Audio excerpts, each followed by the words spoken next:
അസ്സലാമു അലൈക്കും. പ്രിയപ്പെട്ട വിദ്യാർത്ഥികളെ, നമുക്കെല്ലാവർക്കും ഏറ്റവും ഇഷ്ടമുള്ള വിഷയമാണല്ലോ ലിസാൻ അല്ലേ? ഇൻഷാ അല്ലാഹ് ഇന്ന് നമുക്ക് 6-ാം ക്ലാസ്സിലെ പുതിയ ലിസാനുൽ ഖുർആനിലെ 1-ാമത്തെ പാഠം വളരെ സിമ്പിളായിട്ട് മനസ്സിലാക്കട്ടോ.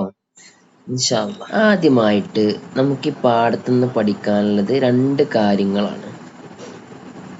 ഇൻഷാ അല്ലാഹ് അത് ഏതൊക്കെയെന്നുള്ളത് നമുക്ക് നോക്കാം. ഒന്ന് മുറബ് എന്ന് പറയും, 2 മബ്നി എന്ന് പറയും. അപ്പൊ ഇതെന്താ ഉസ്താദ് മുറബ് മബ്നി എന്ന് പറഞ്ഞാലല്ലേ? ഇൻഷാ അല്ലാഹ് അതാണ് നമ്മൾ നോക്കാൻ പോകുന്നത്. ആദ്യമായിട്ട് നമ്മുടെ മുന്നിലുള്ള ഒരു ചിത്രം നോക്കുക, ഒരു മേശ. ആ മേശയിൽ നമ്മൾ കുറച്ച് പഞ്ചാര വെച്ചു, കണ്ടല്ലോ അല്ലേ? ഇനി ഇതേ പഞ്ചസാര നമ്മള് ഒരു ഗ്ലാസ്സിലേക്ക് ഇട്ടു. അപ്പൊ അതിന് മാറ്റം സംഭവിക്കൂലേ? ആ പഞ്ചസാര എന്താവും? അലിഞ്ഞില്ലാതാവും. ഒക്കെ നമുക്ക് അറിയണല്ലോ, നമ്മള് ചായ ജ്യൂസ് ഒക്കെ ഉണ്ടാകുമ്പോ പഞ്ചസാര ഇട്ടാ പഞ്ചസാര പിന്നെ അതിൽ കാണോ? ഇല്ല, അത് അലിഞ്ഞു ചേരൂലേ? അപ്പൊ അവിടെ മാറ്റം സംഭവിച്ചു. ഇനി ഇതേ പഞ്ചസാര എന്തായി? ഒരു ചൂടുള്ള ചട്ടിയില് അടുപ്പത്ത് വെച്ച് എന്തായി? ചൂടാക്കി. അപ്പൊ പഞ്ചസാര എന്താവും? ഉരുകിപ്പോവും. ഉരുകിങ്ങാണ്ട് തേന്റെ മാതിരി കട്ടിയുള്ള ഒരു ലായനിയിൽ വെള്ളമായിട്ട് മാറും, നല്ല കട്ടിയുള്ള. അപ്പൊ 3 സ്ഥലത്ത് വെക്കുമ്പോഴും പഞ്ചസാരക്ക് എന്താവുന്നുണ്ട്? മാറ്റം സംഭവിക്കുന്നുണ്ട്. അതിന്റെ അവസാനത്തിൽ മാറ്റം സംഭവിക്കുന്നുണ്ട്. ആദ്യം പഞ്ചസാരയാണെന്നുണ്ടെങ്കിൽ അതിന്റെ അവസാനത്തുമ്പോ എന്താവുന്നുണ്ട്? മാറുന്നുണ്ട്. ഇങ്ങനെ മാറ്റം സംഭവിക്കുന്നതിനാണ് മുറബ് എന്ന് പറയുന്നത് കേട്ടോ. ഇനി നോക്കി, ഉസ്താദിന്റെ മേശം ഒരു കല്ല് വെച്ചു. ആ കല്ലിന് എന്തെങ്കിലും മാറ്റം സംഭവിക്കുവോ? ഇല്ല. ഇനി അതേ കല്ലെടുത്തങ്ങാണ്ട് ഒരു ക്ലാസ്സിലിട്ടു. എന്ന് വെച്ചാൽ ആ കല്ലിന് എന്തെങ്കിലും മാറ്റം സംഭവിക്കുന്നുണ്ടോ? ആ കല്ല് അലിഞ്ഞില്ലാതാവുക അങ്ങനെ എന്തെങ്കിലും സംഭവിക്കുന്നുണ്ടോ? ഇല്ല. ആ കല്ല് അതേമാതിരി തന്നെ ഉണ്ടാവും. അതിന് എത്ര നേരം വെളുത്താലും ശരി, ആ കല്ല് അതേമാതിരി അവിടെ ഉണ്ടാവും. അതിന് വല്ല മാറ്റം സംഭവിക്കുവോ? ഇല്ല. ഇനി അതേ കല്ലെടുത്തങ്ങാണ്ട് എന്തായി? ഉസ്താദ് ഒരടുപ്പത്ത് ചട്ടിയിൽ വെച്ച് ചൂടാക്കി. ആ കല്ലിന് എന്തെങ്കിലും മാറ്റം സംഭവിക്കുമോ? അതിന്റെ വലിപ്പം കുറയേ അല്ലെങ്കിൽ ആ കല്ല് ഇല്ലാതാവുകയൊക്കെ ചെയ്യോ? ഇല്ല. ആ കല്ല് അതേമാതിരി തന്നെ ഉണ്ടാവും. അതിനൊരു മാറ്റം സംഭവിക്കൂല. ഇങ്ങനെ അവസാനത്തിലും മാറ്റം സംഭവിക്കാത്തതിനാണ് മബ്നി എന്ന് പറയുന്നത്. അപ്പൊ ചില ആമില് അഥവാ ഹറഫുകള്, അങ്ങനത്തെ ചില ഹറഫുകള് തുടക്കത്തിൽ വന്നാല് ചില ഇസ്മിന്റെ വാക്കിന്റെ അവസാനത്തിൽ എന്താവും? മാറ്റം സംഭവിക്കും. ഇങ്ങനെ മാറ്റം സംഭവിക്കുന്നതിനാണ് മുറബ് എന്ന് പറയുക. എന്തെന്നെ ആയാലും ശരി, ഒരു മാറ്റവും സംഭവിക്കൂല. കല്ല് മാറി എവിടെ കൊണ്ടുവച്ചാലും മാറൂല. അങ്ങനത്തേനാണ് എന്തെന്നും പറയാ? മബ്നി എന്നും പറയട്ടോ. ഇൻഷാ അല്ലാഹ് ഇനി പാഠത്തില് നമ്മൾ പാഠം എടുക്കുമ്പോ ഓരോ ഉദാഹരണം വെച്ച് മനസ്സിലാക്കി തരാം. വളരെ സിമ്പിൾ ആണ്, ഒരു പേടിക്കണ്ട ട്ടോ. നോക്കുക, അദ്ദറസുൽ അവ്വൽ. അപ്പൊ പാഠം 1, അൽ കഅബത്തു കിബ്ലത്തുന. കഅബ നമ്മുടെ കിബിലയാണ്. കഅബ എന്ന് പറഞ്ഞാല് കഅബ തന്നെ. കിബിലത്തുന കിബിലയാണ്. നാന്നുണ്ട് അല്ലെ, ഫഅൽനാന്നൊക്കെ നമ്മൾ പഠിച്ചല്ലേ. കഅബ നമ്മുടെ കിബിലയാണ്. പാടത്തേക്ക് നോക്കി, ഫസ്റ്റ് എന്താണ് കാണുന്നേ? ഒരു ചിത്രം അല്ലേ? ഈ ചിത്രങ്ങൾ കണ്ടിട്ടുണ്ടോ? ആ വീടുകൾ കണ്ടിട്ടുണ്ടോ? അതാണ് നമ്മളെ പാഠത്തിന്റെ ഫസ്റ്റ് വരി. ഹൽ റഅയ്തും ഹാദൽ ബൈത്ത. ഹൽ റഅയ്തും നിങ്ങൾ കണ്ടിട്ടുണ്ടോ? ഹാദൽ ബൈത്ത ഈ വീടിനെ. അപ്പൊ ഹൽ എന്ന് പറഞ്ഞാ ഉണ്ടോ, റഅയ്തും റഅ കണ്ടു അല്ലേ? റഅയ്തും നിങ്ങൾ കണ്ടോ? അപ്പൊ ഹൽ റഅയ്തും നിങ്ങൾ കണ്ടിട്ടുണ്ടോ? ഹാദൽ ബൈത്ത ഈ വീട് നിങ്ങൾ കണ്ടിട്ടുണ്ടോ? ഒരുപാട് ആൾക്കാർ കണ്ടിട്ടുണ്ടാവും അല്ലേ? ഹജ്ജിനും ഉംറക്കൊക്കെ പോയവരുണ്ടാവും നമ്മളെ വീട്ടിൽ നിന്നൊക്കെ. അപ്പൊ കണ്ട ഒരുപാട് ആൾക്കാരുണ്ടാവും, ഫോട്ടോത്തെ കണ്ടവരുണ്ടാവും. ഇൻഷാ അല്ലാഹ് നമുക്ക് ബാക്കി നോക്കട്ടോ. ഹാദാ ബൈത്തുല്ലാഹിൽ ഹറം അല്ലേ? ഇതാരുടെ വീടാണ്? ഇത് അള്ളാഹുവിന്റെ വിശുദ്ധ ഭവനമാണ്, അതായത് കഅബയാണ്. ഹാദാ ഇതാകുന്നത് ബൈത്തുല്ലാഹിൽ ഹറം, അള്ളാഹുവിന്റെ വിശുദ്ധ ഭവനമാണ്. ഇനി അടുത്ത വരി എന്താണ്? യതവജ്ജഹു മുന്നിടുന്നു അല്ലെ? നമ്മള് വജ്ജഹത്ത് ഓതില് നിസ്കരിക്കാൻ നിൽക്കുമ്പോ വജ്ജഹത്ത് നമ്മൾ എവിടേക്ക് തിരിഞ്ഞിട്ടോ? അതില് കിബിലക്ക് മുന്നിട്ടിട്ടല്ലേ? അത് മനസ്സിലാക്കി വേണ്ടിട്ട്. അപ്പൊ അതിന്റെ അർത്ഥം പെട്ടെന്ന് ഇട്ട് എന്താണ്? മുന്നിടുക. യതവജ്ജഹു മുന്നിടുന്നു. അൽ മുസ്ലിമൂന ആര്? മുസ്ലിമീങ്ങൾ മുന്നിടുന്നു. ഇലാ ഹാദൽ ബൈത്തി ഈ വീട്ടിലേക്ക്. ഫി സ്വലവാതിഹിം അവരുടെ നിസ്കാരങ്ങളിൽ. അപ്പൊ യതവജ്ജഹുൽ മുസ്ലിമൂന ഇലാ ഹാദൽ ബൈത്തി ഫീ സ്വലാത്തിഹിം, മുസ്ലിമീങ്ങൾ അവരുടെ നിസ്കാരങ്ങളിൽ ഈ വീട്ടിലേക്ക് മുന്നിടുന്നു.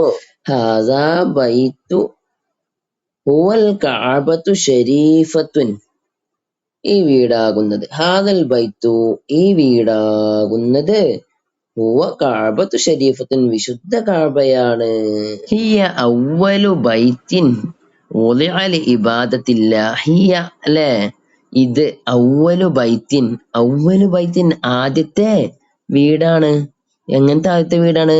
വുളിഅ സ്ഥാപിക്കപ്പെട്ട ലിഇബാദത്തില്ലാഹി, അള്ളാഹുവിനെ ഇബാദത്ത് ചെയ്യാൻ, അതായത് അള്ളാഹുവിന് ഇബാദത്ത് ചെയ്യാനായി സ്ഥാപിക്കപ്പെട്ട ആദ്യത്തെ ഭവനമാണ്, ആദ്യത്തെ വീടാണെന്ത്? കഅബ. പുസ്തകത്തിലെ ഈ ഫസ്റ്റത്തെ പാരഗ്രാഫ് ഉണ്ടല്ലോ, ഇപ്പൊ നമ്മൾ അർത്ഥം വെച്ചത് വരെ നോക്കി നിങ്ങള്, അതില് പച്ച കളറിൽ ഹാസ എന്ന് കണ്ടില്ലേ? ഹാസ ബൈത്ത, ഹാസ ബൈത്തു, ഹാദൽ ബൈത്തി, ഹാദൽ ബൈത്തു, അങ്ങനെ 4 സ്ഥലങ്ങളിൽ ഹാസ എന്ന് കണ്ടു അല്ലേ? ഈ ഹാദനെ 4 സ്ഥലങ്ങളിൽ കൊണ്ടുപോയി അവിടെ വെച്ചപ്പോഴും വല്ല മാറ്റം സംഭവിച്ചിട്ടുണ്ടോ ഹാസക്ക്? ഹാസ ഹാസ ഹാസ എന്നല്ല, അതിന് മാറ്റം സംഭവിച്ചിട്ടുണ്ടോ? ഇല്ല. ഇങ്ങനെ മാറ്റം സംഭവിക്കാത്തതിനാണ് മബ്നി എന്ന് പറയാം. നേരത്തെ നമ്മൾ കല്ലിനെ കുറിച്ച് പറഞ്ഞില്ലേ? അപ്പൊ അങ്ങനെ മാറ്റം സംഭവിച്ചിട്ടില്ലല്ലോ. ആ മാറ്റം സംഭവിക്കാത്തതിനാണ് മബ്നി എന്ന് പറയാ. ഇനി നോക്കിയാ ഹാസന്റെ ഒപ്പല്ല ബൈത്തുകൾ കണ്ടോ? ഒന്ന് ബൈത്താന്നാണ്, പക്ഷെ രണ്ടാമത്തെ എന്താണ്? ബൈത്തൂന്നായി. മൂന്നാമത്തെ ബൈത്തിന്നായി, പിന്നെയും ബൈത്തൂന്നായി, പിന്നെ ബൈത്തിന്നായി. അതിനൊക്കെ എന്താവണ്ട? അവസാനത്തില് മാറ്റം സംഭവിക്കണ്ട് അല്ലേ? ഇതിനൊക്കെ മാറ്റം സംഭവിച്ചില്ലേ? ബൈത്താന്നായി, പിന്നെ ബൈത്തൂന്നായി അവസാനം, പിന്നെ അവസാനത്തിൽ എന്തായി? കസറായിട്ട് ബൈത്തിന്നായി, പിന്നെ ബൈത്തൂന്നായി, പിന്നെ ബൈത്തിന്നായി. അങ്ങനെ പഞ്ചസാര മാറി മാറ്റം സംഭവിക്കണ്ട അവസാനത്തില്. അങ്ങനെ മാറ്റം സംഭവിക്കാണ്ടെങ്കിൽ അതിനെന്തെന്നാ പറയാ? മുഅറബ് എന്നാണ് പറയാ. അപ്പൊ ഇത് രണ്ടുമാണ് ഈ പാഠത്തില് കാര്യമായിട്ട് പഠിക്കല്. മാറ്റം സംഭവിക്കാന്നുണ്ടെങ്കിൽ എന്ത് പറയും? മുഅറബ് എന്ന്. മാറ്റം സംഭവിക്കുന്നില്ലെങ്കിൽ ഹാദയെ പോലെയാണെങ്കിൽ എന്താ പറയാ? മബ്നി എന്നട്ടോ.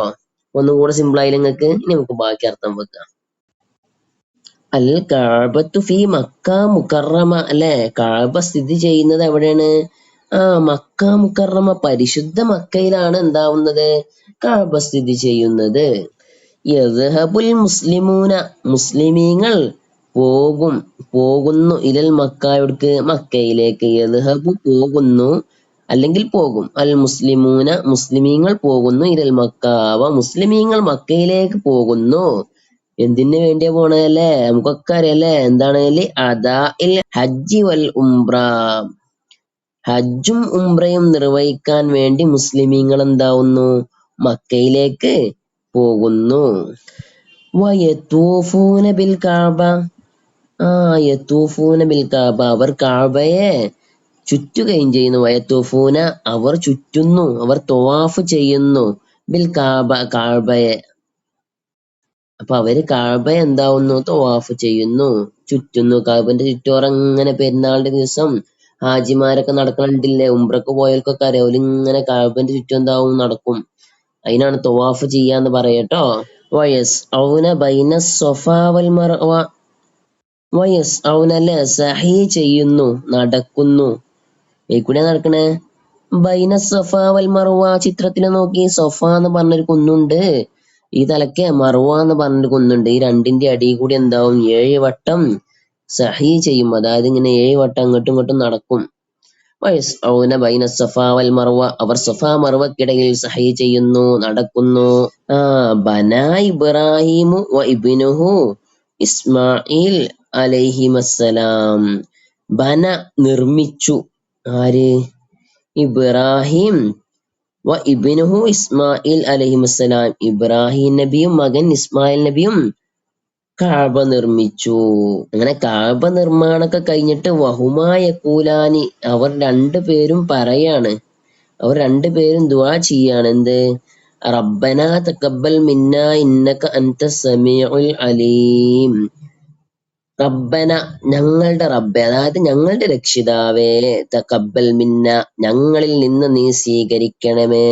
എന്തിനെ സ്വീകരിക്കണ്ടേ?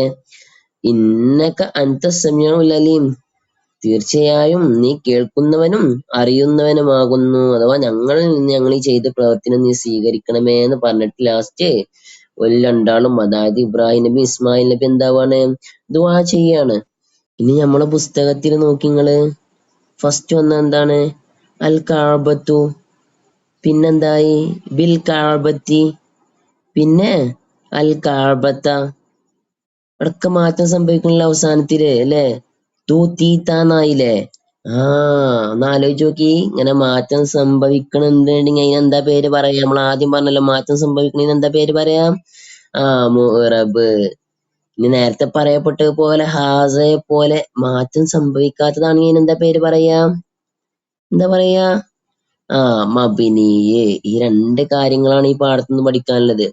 ഇൻഷാ അള്ളാ ഇതിന്റെ ബാക്കി വർക്കുകളും തദ്രീബാത്തുകളൊക്കെ ആയിട്ട് അടുത്ത പാർട്ട് ഉടനെ അപ്ലോഡ് ചെയ്യുന്നതാണ്. ക്ലാസ് ഇഷ്ടമായാൽ മനസ്സിലായെങ്കിൽ കമന്റ് ചെയ്യുക, കൂട്ടുകാർക്കൊക്കെ ഷെയർ ചെയ്യുക. ഇൻഷാ അള്ളാ. അസ്സലാമു അലൈക്കും.